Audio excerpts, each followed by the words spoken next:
मावळ आणि पिंपरी चिंचवड शहराला पाणी पुरवठा करणारा पवना धरण 72% भरले। सांडव्यावरनं 400 क्युसेक पाण्याचा विसर्ग करण्यात आला। त्यामुळे पवना नदीकाठच्या नागरिकांना सतर्कतेचा इशारा देण्यात आलाय। पावसामुळे धरणामध्ये पाण्याची आवक मोठ्या प्रमाणात होते, त्यामुळे सांडव्यावरनं हे पाणी 15 तारखेपर्यंत असंच सोडण्यात येणार आहे। सांगलीच्या शिराळ्यातील वारणा धरणाच्या पाणलोट क्षेत्रामध्ये पावसाची संततधार सुरू आहे। वारणा धरणातून 4500 क्युसेक विसर्ग नदीपात्रात करण्यात आला, त्यामुळे नदीकाठच्या गावांना सतर्कतेचा इशारा देण्यात आलेला आहे। भंडारामध्ये सततच्या पावसामुळे गोसेखुर्द धरण 27 दरवाजे मीटरने उघडण्यात आलेले आहेत।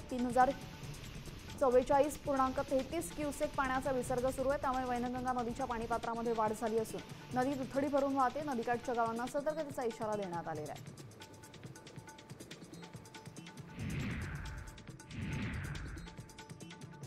पिंपळनेर पश्चिम पट्ट्यामध्ये संततधार पावसामुळे जामखेली नदीला पूर आलेला आहे, तर जामखेली धरण पूर्ण क्षमतेने भरून ओव्हरफ्लो झाले।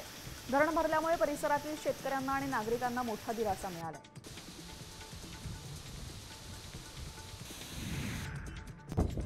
नाशिकच्या मनमाड शहराला पाणी पुरवठा करणारं वाघदर्डी धरण जुलै महिन्यातच 50% भरलेले। अवकाळी पाऊस आणि जून महिन्याच्या सुरुवातीला झालेल्या पावसामुळे धरणाच्या पाणीसाठ्यामध्ये वाढ झालेली। सध्या पावसाचा जोर नसल्याने धरण कधी पूर्ण भरेल याकडे सर्वांचं लक्ष आहे।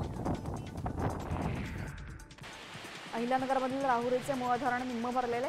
आतापर्यंत मुळा धरणाचा पाणीसाठा 50% इतका झालाय। मुळाच्या बॅकवॉटरमध्ये 5990 क्युसेक प्रवाहाने आवक होत असताना धरणाचा निम्मा पाणीसाठा झाल्याने समाधानकारक चित्र आहे।